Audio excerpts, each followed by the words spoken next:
düzgün gidadan başlayır. Bu seriya Big Sugar ve Big Meat'in vaxtilə Big Tobacco'nun etdiyi kimi elmi prosesi necə təhrif etdiyini araşdırır. Bu videolarda araşdırmaların əslində nə dediyini və korporasiyaların bunu necə manipulyasiya etdiyini görəcəyik. Böyük şəkər qida qaydalarını necə sarsıdır? 2019-cu ildə Annals of Internal Medicine jurnalında bir sıra icmallar dərc olundu. Bu icmallar əvvəlki araşdırmaların da göstərdiyi eyni nəticəyə gəldi. Qırmızı və emal olunmuş ətin az yeyildiyi qida modelləri erkən ölüm riskini, ürək, damar və metabolik xəstəlikləri, həmçinin xərçəngə tutulma və xərçəngdən ölüm riskini azalda bilər. Buna baxmayaraq, həmin icmallar qida tövsiyələrində belə nəticəyə gəldi. Mövcud qırmızı ət istehlakınızı davam etdirin. Mövcud emal olunmuş ət istehlakınızı davam etdirin. Bir dəqiqə. Nə? Erkən ölüm, xərçəng, ürək xəstəliyi, diabet riski azalır. Amma yenə də burger və bekon yeməyə davam edin. Bunun necə baş verdiyini anlamaq üçün 2015-ci ilə qayıtmalıyıq. Həmin il qida qaydaları insanlara şəkər istehlakını azaltmağı tövsiyə etmişdi. İndi təsəvvür et ki, sən şəkər sənayesində işləyirsən. Elmi sübutlar tamamilə sənə qarşıdır. Nə edərdin? Tütün sənayesi nə etmişdi? Müstəqil kimi görünən elmi qrupları maliyyələşdirərək elmi müzakirəni manipulyasiya etmişdi. Bu qruplardan biri ELSI, Beynəlxalq Həyat Elmləri İnstitutudur. Rəsmi olaraq qeyri-kommersiya təşkilatı olsa da, dünyanın müxtəlif ölkələrində dövlət sağlamlıq və qidalama qurumlarına səssiz şəkildə nüfuz etdiyi bildirilir. Bu institut Coca-Cola şirkətinin yüksək vəzifəli rəhbəri tərəfindən yaradılıb və əsasən qida, kənd təsərrüfatı və dərman nəhəngləri tərəfindən maliyyələşdirilir.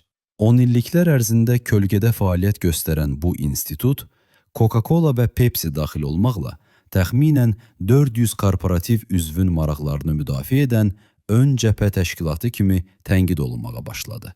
2015-ci ildə qida qaydaları şəkərin azaldılmasını tövsiyə edəndə, şəkər sənayesinin maliyyələşdirdiyi ELSI bu tövsiyələrin etibarsız olduğunu iddia edən bir araşdırma sifariş etdi.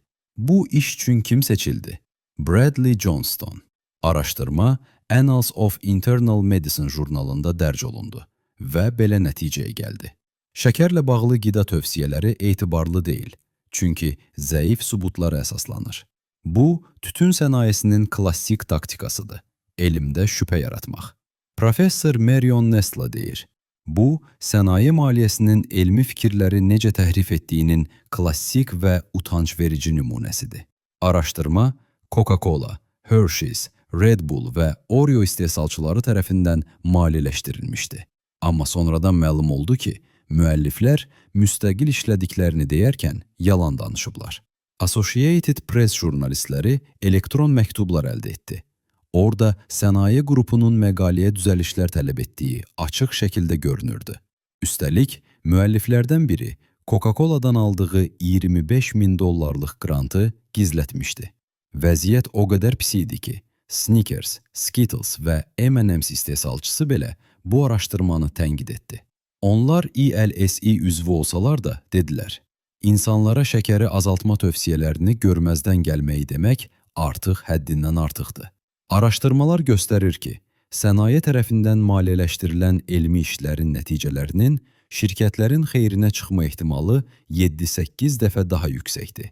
Müdaxilə tipli araşdırmalarda isə şirkətlərin öz məhsulları haqqında mənfi nəticəyə gələn sənaye maliyyəli işlərin payı 0% olub.